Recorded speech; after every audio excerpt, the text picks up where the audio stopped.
Bismillah, Assalamualaikum warahmatullahi wabarakatuh. Salam sejahtera untuk kita semua. Adik-adikku sekalian, saya Andi Sudimas Sulaiman, Gubernur Sulawesi Selatan, mengucapkan selamat datang dalam program Smart School Dinas Pendidikan Provinsi Sulawesi Selatan. Hari ini adik-adik sekalian akan mengikuti pembelajaran hybrid dalam program Smart School.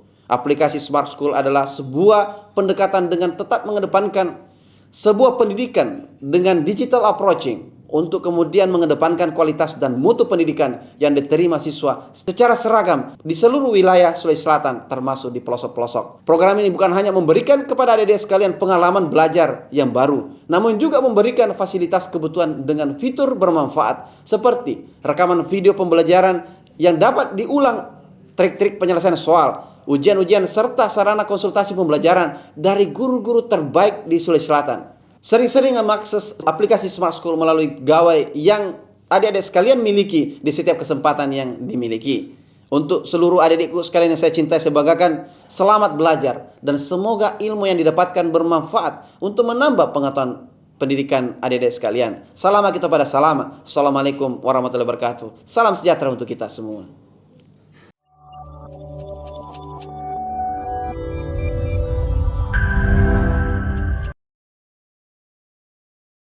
Assalamualaikum warahmatullahi wabarakatuh.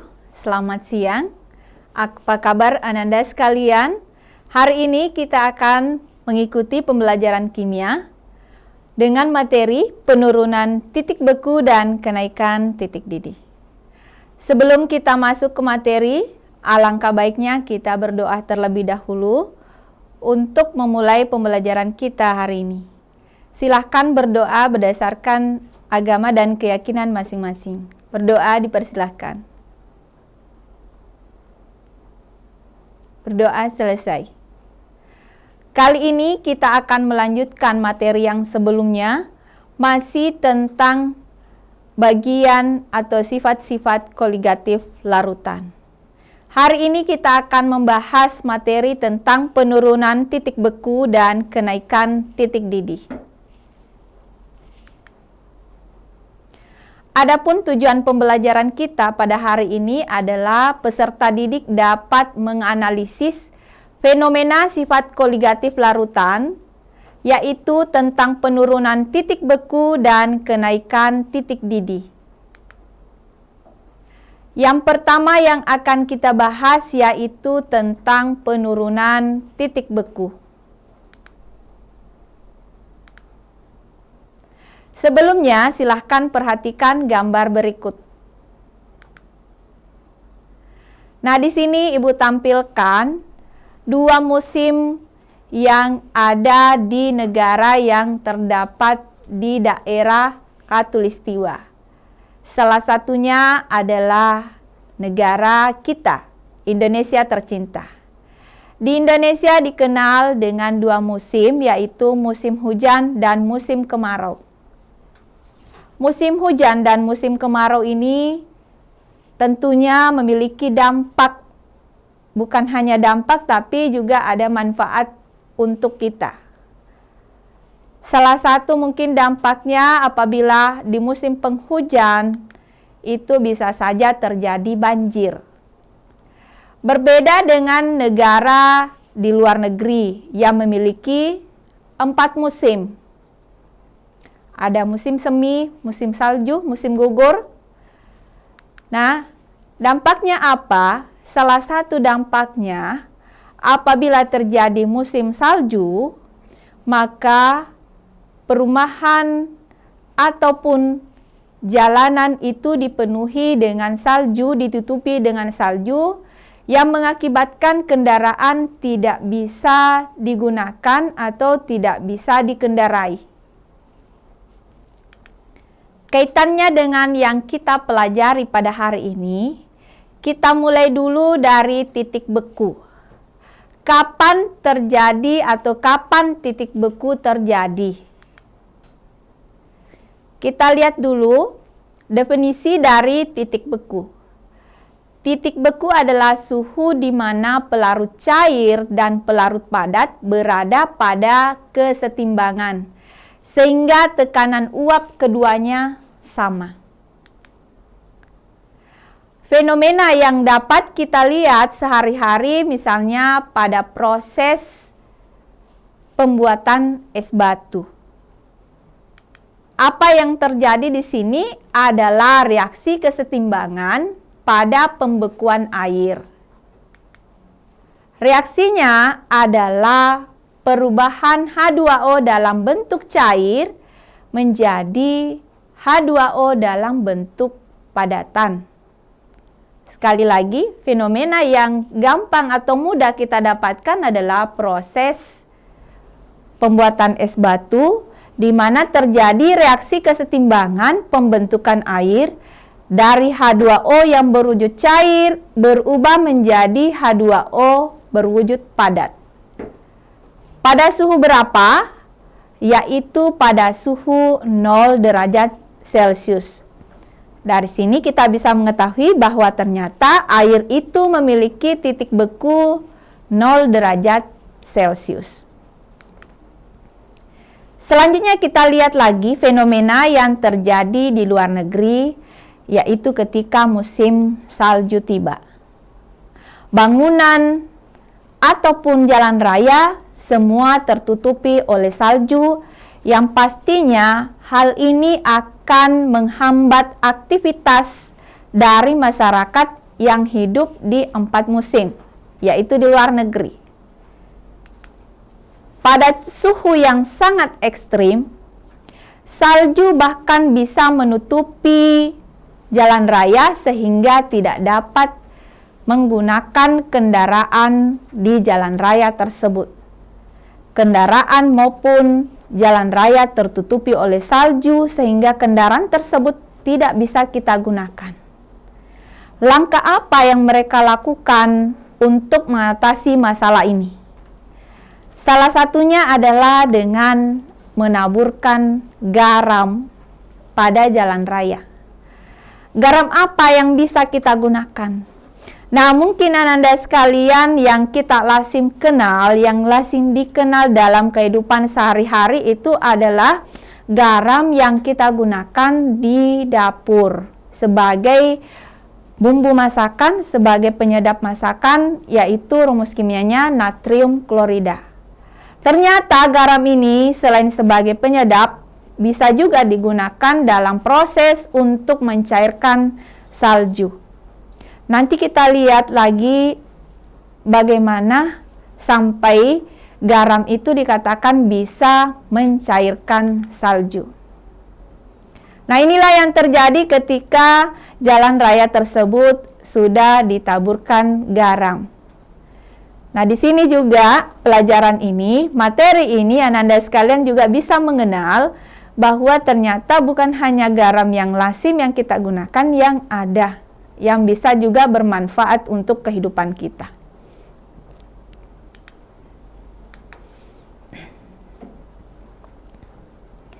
Bagaimana cara kerja garam dalam menurunkan titik beku air? Ilustrasinya seperti ini. Misalnya ada gambar es batu yang ditaburi dengan garam.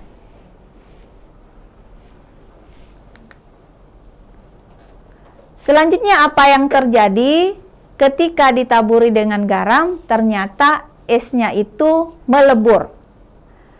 Dan perlahan esnya berubah wujud. Yang awalnya berubah wujud dari padatan menjadi cair.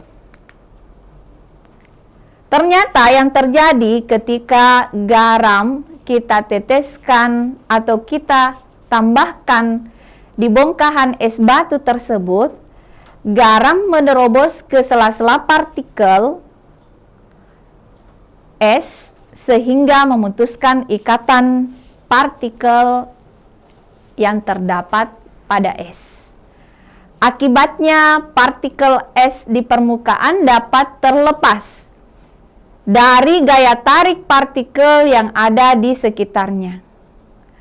Partikel yang berhasil melepaskan diri dari gaya tarik partikel lainnya ini tersebut beralih ke fase cair. Keadaan inilah yang membuat es melebur tanpa memperoleh tambahan panas sebagai proses sehingga proses peleburannya tersebut menghasilkan air dengan suhu di bawah 0 derajat Celcius. Jadi dalam proses tersebut tidak membutuhkan kalor, tidak membutuhkan panas dari luar. Hanya dengan menambahkan garam pada es, itu dapat mencairkan es tersebut.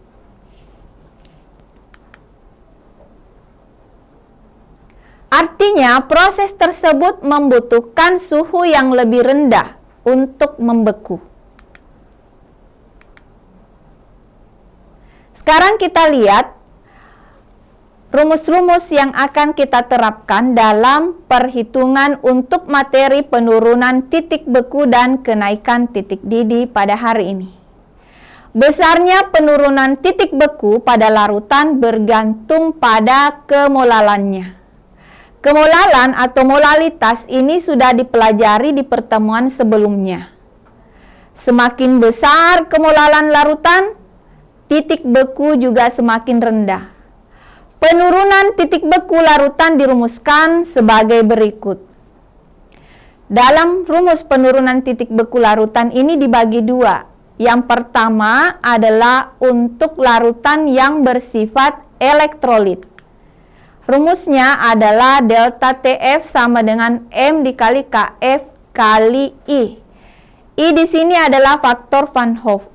F ini berasal dari bahasa Inggris.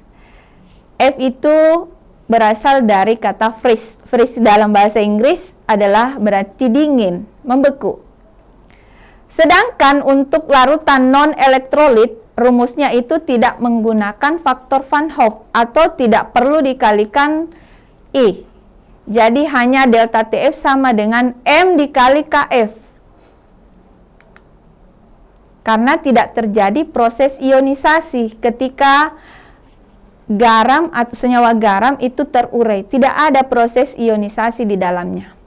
M adalah molalitas. M bisa ditentukan, kembali lagi kita mengingat rumus yang digunakan di pertemuan sebelumnya. M sama dengan massa zat terlarut dalam satuan gram dibagi dengan MR massa zat terlarut tersebut dikali dengan 1000 per massa pelarut dalam gram. Delta TF atau penurunan titik beku dapat dicari dengan rumus TF pelarut kurangi TF dikurang dengan TF larutan. Keterangannya seperti ini. Jadi untuk TF0 itu adalah titik beku pelarut. TF adalah titik beku larutan. Delta TF adalah penurunan titik beku larutan. M adalah molalitas. KF-nya adalah tetapan penurunan titik beku molal. Selanjutnya untuk penerapan rumus ini dapat digunakan dari soal-soal yang akan kita bahas pada hari ini. Soal yang pertama adalah siswa A melarutkan 5,85 gram NaCl dengan MR NaCl sama dengan 58,5. Boleh Ananda sekalian sambil dilihat tayangan soalnya, boleh dihitung. Dalam 1 liter air, berarti ini adalah volumenya. Siswa B melarutkan 20,2 gram kalsium bromida dengan MR CaBr2 adalah 202 dalam 1 liter air. Jadi volume yang sama. Inilah nanti yang kita konversi ke massa dengan satuan gram. Jika kedua larutan dianggap terionisasi sempurna, perbandingan delta TF kedua larutan adalah A 1:1, B 1:2, C 2:3, D 3:2, dan E 3:5. Sekarang silahkan Ananda sekalian perhatikan koefisien atau apa-apa saja yang diketahui yang terdapat di soal. Ada MR, ada massa yang diketahui, MR, kalsium bromida diketahui dan mRNaCl, begitu pula dengan massanya. Ingat, 1 liter air pelarutnya. Jadi ini nanti dikonversi ke dalam gram.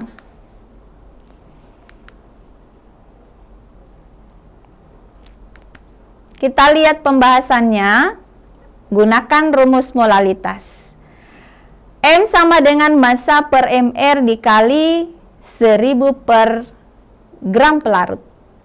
Massanya untuk NaCl adalah 5,85 dibagi dengan mR yang ada di soal, yang diketahui di soal, yaitu 58,5 kali 1000. Gram pelarutnya 1 liter tadi ini kita konversi ke dalam gram jadi 1000. 5,8 dibagi 58,5.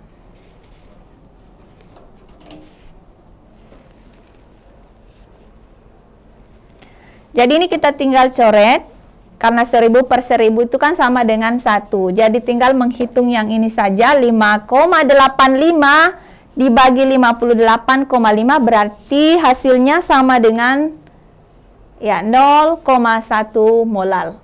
Selanjutnya kita hitung molalitas untuk CaBr2. Dengan rumus yang sama, kita substitusi massa dan mR-nya dalam rumus tersebut. Hasilnya 20,2 dibagi 202. Nah, ini tinggal dicoret. Iya.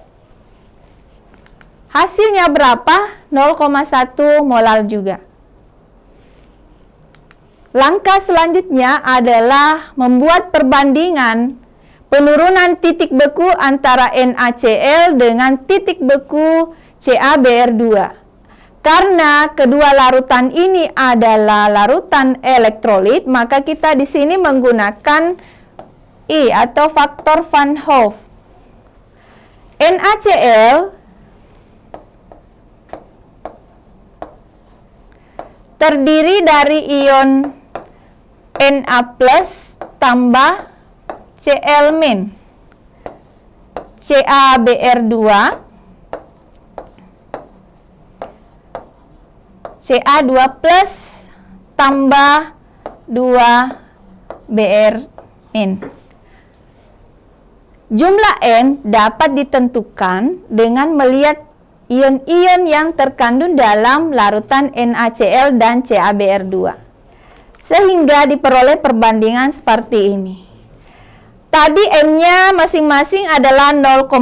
Ini kita tinggal bagi saja, hasilnya sama dengan 1. Begitu pula dengan tetapan penurunan titik bekunya, Kf dibagi Kf.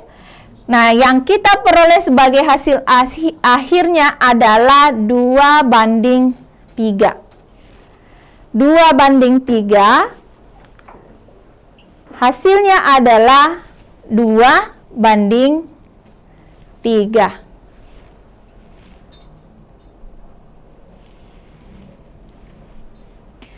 Berdasarkan multiple choice-nya, maka hasilnya adalah 2:3, berarti jawabannya adalah C.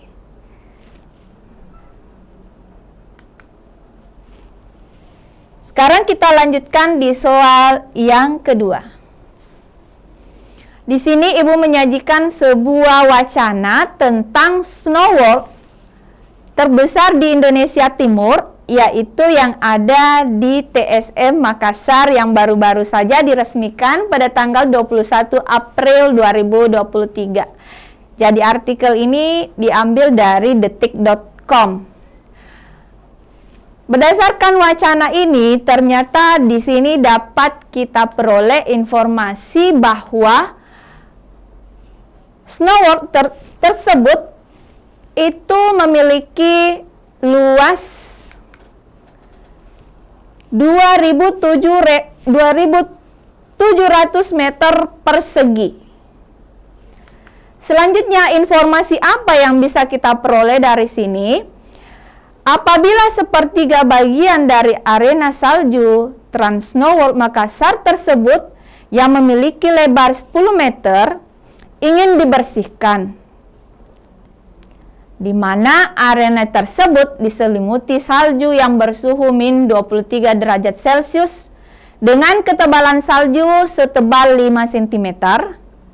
Apabila diketahui data titik beku zat-zat kimia yang biasa digunakan dalam mencairkan salju adalah sebagai berikut. Jadi di sini ditampilkan 4 contoh garam yang dapat digunakan untuk mencairkan salju. Di sini ada garam MgCl2, NaCl, CaCl2 dan KCl. Kemudian ada kolom yang menampilkan titik beku dan harga per kilogram dari garam tersebut. Ada 3 pertanyaan yang dimunculkan dari wacana ini. Yang pertama, tentukan 3 garam yang mungkin digunakan berdasarkan data titik beku salju yang akan dibersihkan. Yang kedua, berapa volume salju yang akan dibersihkan? Yang ketiga, jika massa jenis garam dianggap sama dengan massa jenis air, garam manakah yang paling efisien untuk digunakan? Nah, sekarang kita analisis dulu tabel yang terdapat dalam wacana tersebut. Apabila kita diminta untuk memilih 3 garam yang paling tepat digunakan untuk membersihkan salju di wahana tersebut. Nah, silahkan fokus di titik beku dari keempat garam ini dan harga per kilogramnya. Nah, di sini tampak bahwa yang paling rendah titik didihnya, titik bekunya itu adalah ini, MgCl2. Dan yang paling ini, NaCl, dia hanya minus 18 derajat Celcius. Seandainya kita bisa menggambarkan bahwa yang paling bisa dikontrol ke suhu yang paling dingin itu adalah MgCl2. Selanjutnya KCl. Dan kemudian CaCl2, yang terakhir adalah NaCl. Silakan diperhatikan juga harganya. Jadi kalau untuk jawaban yang A,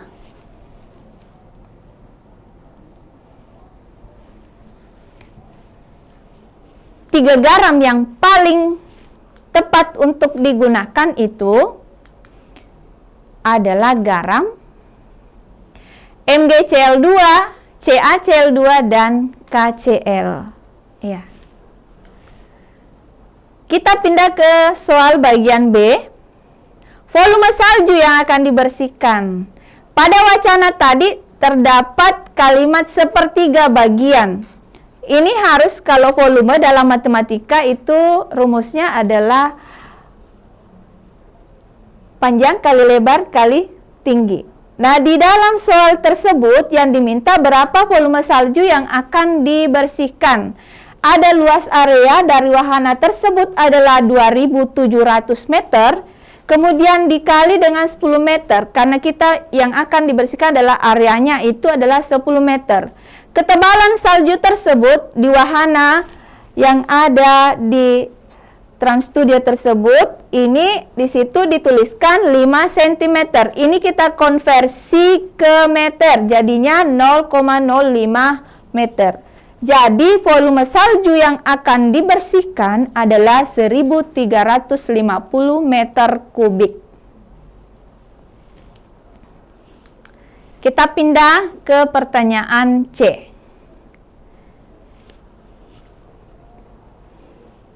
Saya balik dulu ke wacananya. Ya. Jika massa jenis garam dianggap sama dengan massa jenis air, garam manakah yang paling efisien untuk digunakan? Sekarang kita lihat kembali. Tadi NaCl memang kita tidak pilih. Ada 3 garam yang kemungkinan yang paling efektif. Nah, di antara 3 ini kita pilih lagi yang paling efisien. Sekarang perhatikan suhunya.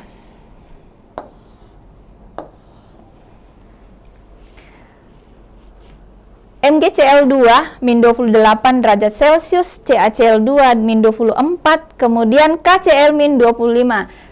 kita bandingkan harganya. Jadi ini untuk sementara saya coret. Kita fokus ke 3 jenis garam ini, yang nomor 1, 3, dan 4. Kita lihat harganya per kilogramnya.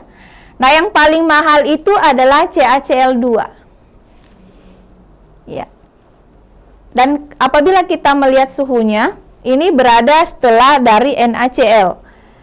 Jadi selain melihat perbandingan titik beku, yang menjadi pertimbangan juga di sini adalah harga dari garam yang akan kita gunakan. Dari sini kita dapat melihat bahwa CaCl2 itu yang paling mahal. Tentunya harapannya garam tersebut bisa digunakan untuk mencairkan salju, tetapi kalau bisa dengan budget atau nominal yang tidak terlalu besar. Jadi pilihan kita tinggal 2, yaitu MgCl2 atau KCl. Nah, di sini setelah CaCl2, harga kedua yang termahal itu adalah MgCl2.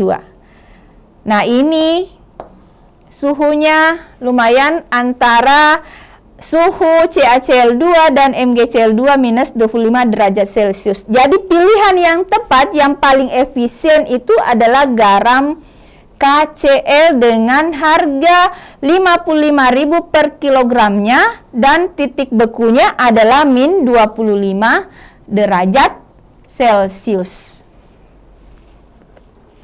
Kita lihat berapa biaya yang harus disediakan apabila kita akan mencairkan salju di wahana tersebut yang seluas 2.700 meter persegi, kemudian dikalikan dengan harga garam KCl per kilogramnya yaitu 55.000, maka budget yang harus disediakan itu adalah sebesar 148.500.000. Nah, selanjutnya kita pindah ke materi kenaikan titik didih. Pada dasarnya, rumus yang akan digunakan di materi kenaikan titik didih ini hampir sama dengan rumus yang kita gunakan di penurunan titik beku. Cuma kalau untuk kenaikan titik didih bukan lagi delta TF, tapi delta TB. B-nya ini adalah berasal dari kata boil, yaitu mendidih. Pertanyaannya yang mungkin muncul, apa sih sebenarnya yang dimaksud dengan titik didih? Jadi titik didih adalah suhu saat tekanan uap zat cair itu sama dengan tekanan udara luar. Misalnya, apabila kita memasak atau memanaskan air dalam teko sampai air tersebut mendidih. Ini yang biasa kita lakukan di rumah. Nah, kita bandingkan ketika kita memanaskan air di daerah pegunungan, di daerah dataran tinggi. Apakah sama titik didihnya ketika kita memanaskan air di rumah di dataran rendah dengan kita memanaskan air di daerah pegunungan atau dataran tinggi? Titik didih air dengan simbol TB air itu mendidih, yaitu kita ada tetapannya yaitu pada tekanan 1 atmosfer. Mendidih pada suhu 100 derajat Celcius. Ini yang sering kita terapkan atau lakukan dalam kehidupan sehari-hari ketika kita proses mendidihkan air, tekanannya pada 1 atmosfer dan suhunya adalah 100 derajat Celcius. Artinya air itu mendidih di suhu 100 derajat Celcius. Nah, ini di daerah dataran rendah. Bagaimana dengan daerah yang berada misalnya di daerah pegunungan? Apakah air juga mendidih pada suhu 100 derajat Celcius? Sebagaimana kita ketahui bahwa tekanan di daerah pegunungan itu berada di bawah 1 atmosfer. Jadi bisa disimpulkan bahwa air mendidih apabila dipanaskan atau dimasak di daerah pegunungan itu, dia akan mendidih di bawah suhu 100 derajat Celcius. Titik didihnya lebih kecil dari 100 derajat Celcius.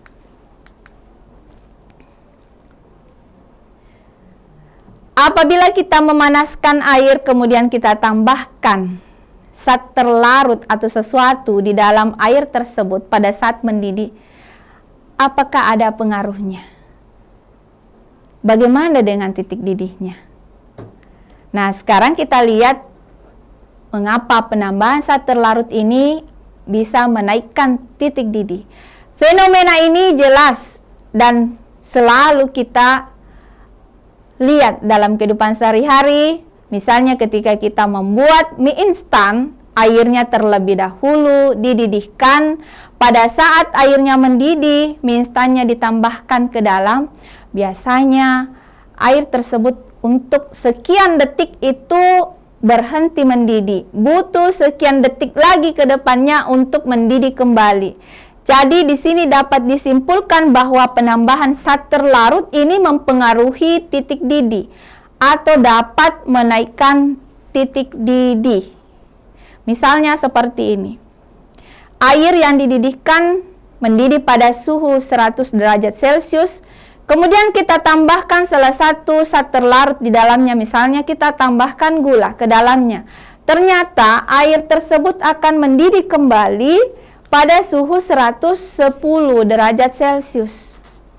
Apa yang terjadi ketika ditambahkan zat terlarut di dalamnya? Partikel-partikel zat terlarut ini akan menghambat proses penguapan molekul air. Sehingga untuk mencapai tekanan uap air yang sama dengan tekanan udara luar itu diperlukan temperatur yang lebih besar lagi. Dengan demikian, apabila ke dalam air ditambahkan zat terlarut, maka titik didih larutan ini akan naik. Sekarang kita bandingkan, sebelumnya kita sudah mengenal di materi larutan, ada yang dinamakan larutan non-elektrolit, ada larutan elektrolit lemah, dan ada larutan elektrolit kuat. Sekarang kita bandingkan kenaikan titik didih ketiga larutan ini. Misalnya ada larutan non-elektrolit dengan konsentrasi 0,1 molar. Begitu pula dengan larutan elektrolit lemah, ada larutan elektrolit kuat juga, konsentrasinya sama yaitu 0,1 molar. Titik didih untuk larutan non-elektrolit itu 110 derajat Celcius. Sedangkan yang untuk elektrolit lemah itu 120. Elektrolit kuat bagaimana? Yaitu 130. Dari hasil perbandingan ini, eksperimen ini ternyata bisa diketahui bahwa titik didih larutan elektrolit kuat itu lebih besar daripada titik didih larutan elektrolit lemah dan non-elektrolit.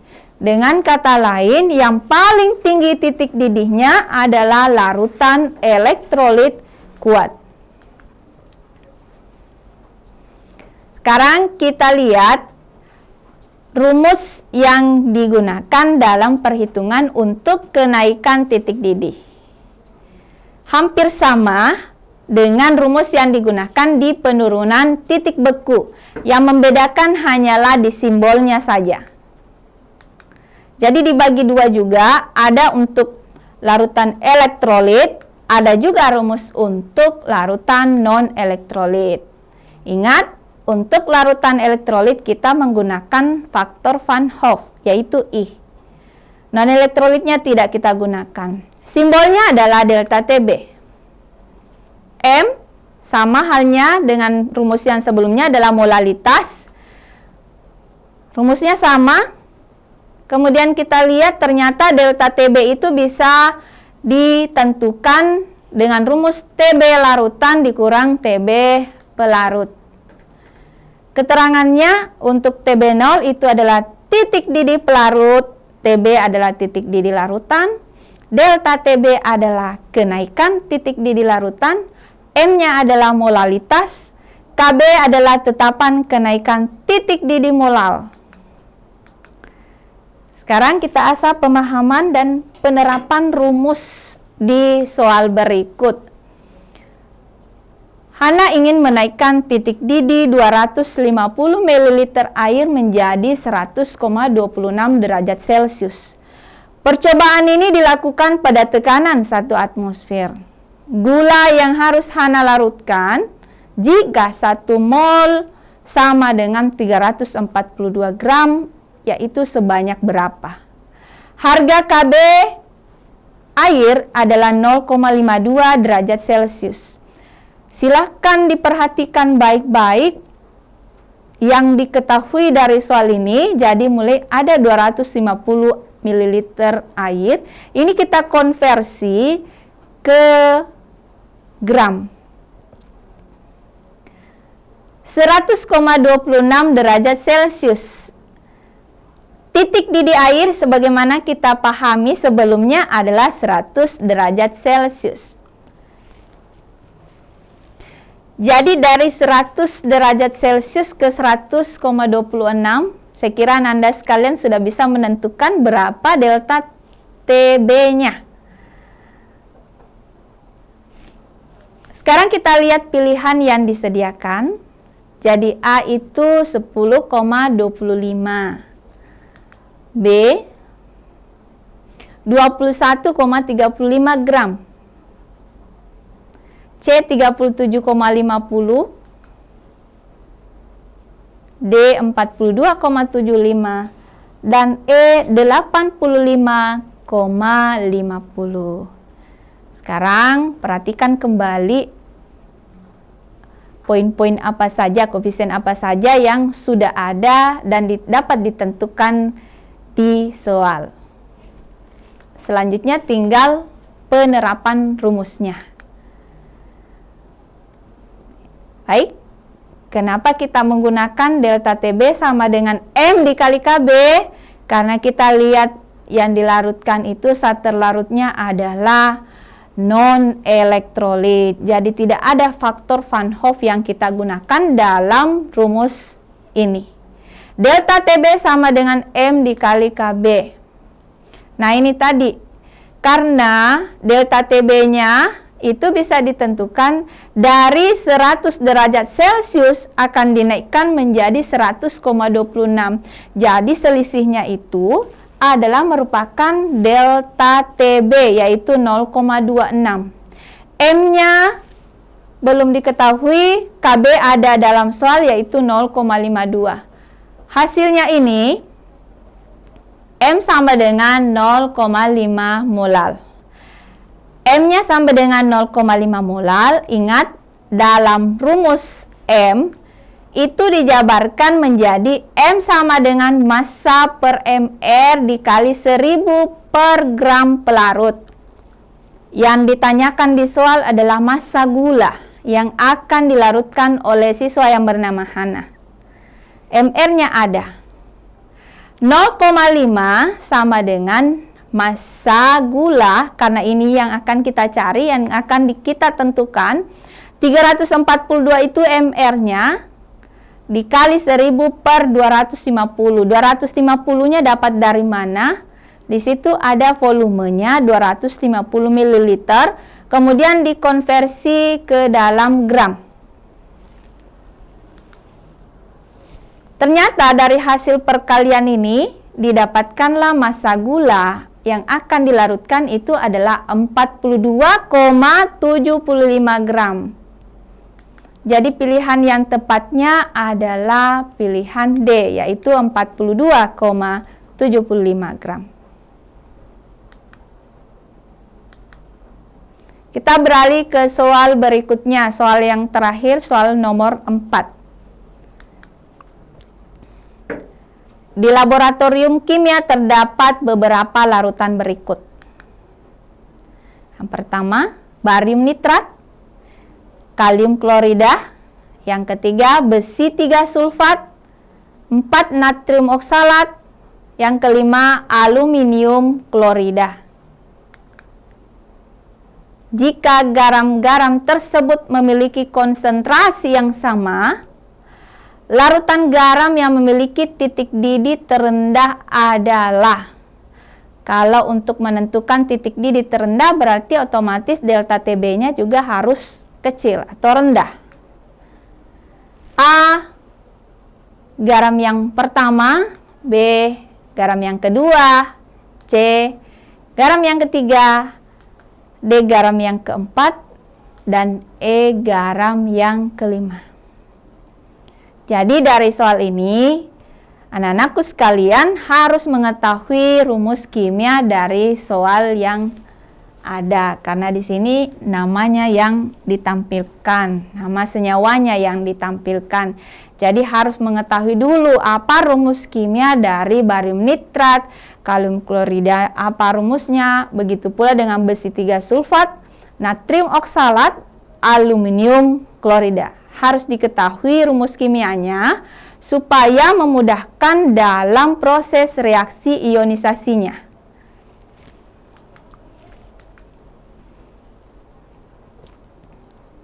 Baik, yang pertama yang harus kita lakukan adalah menuliskan reaksi ionisasinya. Garam yang pertama rumusnya adalah barium nitrat. BaNO3 2 kali. Terurai menjadi Ba2+ tambah 2NO3-. Ini adalah larutan elektrolit. Jadi kalau larutan elektrolit, otomatis nanti kita menggunakan faktor Van Hoff atau I.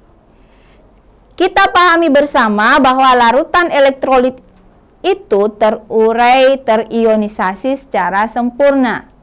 Nah, ini untuk memudahkan, faktor Van Hoff atau I itu sama dengan N untuk larutan elektrolit. Jadi bisa ditentukan bahwa jumlah N atau I itu sama dengan jumlah N. N adalah jumlah ion yang terdapat dalam larutan tersebut. Di sini bisa kita lihat Ba ini terdapat 2 ion Ba di sini, kemudian NO3-nya ada 1 ion NO3. Jadi kalau dijumlahkan itu jumlahnya sama dengan 3. Sehingga rumus untuk delta TB sama dengan M kali Kb dikali I, maka dapatlah I-nya kita masukkan di rumus, maka delta TB-nya sama dengan 3mKb. Nah, di sini kita tidak akan memperoleh delta TB itu dalam bentuk angka. Justru inilah nanti yang kita dari sini kita sudah bisa membandingkan yang manakah di antara kelima garam ini yang memiliki titik didih terendah. Perhitungan selanjutnya pada larutan kalium klorida. KCl terurai menjadi K+ tambah Cl-. Sekarang perhatikan kembali berapa jumlah ion yang terdapat dalam KCl, yaitu 2. Di sini +1, kemudian di sini -1, berarti ada 2 ion yang saling berikatan. Berarti kalau ionnya 2, maka N-nya sama dengan 2, karena elektrolit N sama dengan harga I. I sama dengan N, N-nya tadi adalah 2, berarti I-nya juga 2. Kita masukkan di rumus, delta TB sama dengan M dikali Kb dikali I. Diperolehlah delta TB sama dengan 2mKb. Sama halnya dengan perhitungan yang sebelumnya. Untuk besi 3 sulfat tetap kita tuliskan reaksi ionisasinya. Dapat dilihat di sini berapa ion-ion, ya jumlah ion yang terlibat di dalamnya. Untuk menentukan jumlah I.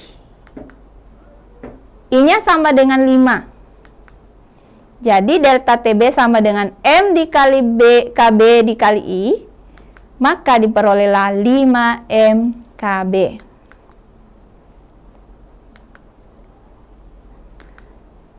Yang berikutnya natrium oksalat. Ionisasinya seperti yang tampil. 2Na+ tambah C2O4 2-. Delta TB sama dengan M dikali Kb dikali I. Ingat, I sama dengan harga N. Jadi, I-nya itu sama dengan 3, tinggal kita substitusi di rumus. Delta TB sama dengan M dikali KB dikali I. I-nya sama dengan 3, sehingga diperolehlah delta TB sama dengan 3 MKB. Yang terakhir ini adalah aluminium klorida, yaitu dengan rumus AlCl3 terurai menjadi Al3+ ditambah 3Cl-. Nah, di sini ada 3 di sini ion positif, kemudian di sini 1. Jadi kalau kita jumlahkan, maka jumlahnya adalah sama dengan 4.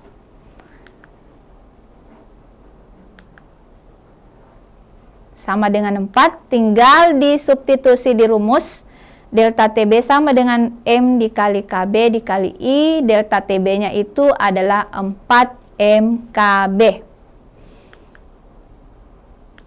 Sekarang kita lihat garam atau larutan yang memiliki delta TB terendah adalah larutan garam yang memiliki titik didih terendah. Meskipun di perhitungan ini kita tidak memperoleh angka-angka, hanya kita tinggal membandingkan tadi hasil terakhirnya ada yang 3 MKB, kemudian yang paling kecil tadi adalah 2 MKB, yaitu larutan kalium klorida. Jadi bisa disimpulkan di antara kelima garam tersebut yang memiliki titik didih terendah adalah larutan KCl atau larutan kalium klorida. Untuk hari ini kita hanya menyelesaikan 4 soal saja terkait penurunan titik beku dan titik didih, kenaikan titik didih larutan. Sebagai latihan, kaitan antara penurunan titik beku dan kenaikan titik didih ini bisa tergambar dalam bentuk diagram PT. Latihan untuk Ananda sekalian, jadi jawabannya tadi ini adalah B, ya, yaitu garam KCl, kalium klorida. Sebagai latihannya, silakan Ananda sekalian melakukan kaji literasi, kajian tentang kenaikan titik didih dan penurunan titik beku. Buatlah diagram PT-nya antara larutan natrium klorida NaCl dan larutan Al2SO4 3 kali. Silakan dibuatkan diagram PT. Kemudian perhatikan di situ perubahan kenaikan titik didihnya dan begitu pula dengan penurunan titik beku.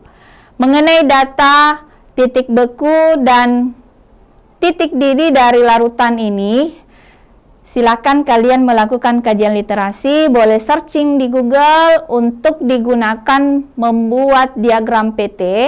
Dari situ nanti bisa dilihat yang mana yang lebih tinggi titik didihnya atau yang mana yang lebih rendah titik bekunya, kemudian digambarkanlah dalam sebuah diagram. Jadi saya kira untuk hari ini cukup pertemuan kita, pembelajaran kita tentang penurunan titik beku dan kenaikan titik didih hari ini cukup.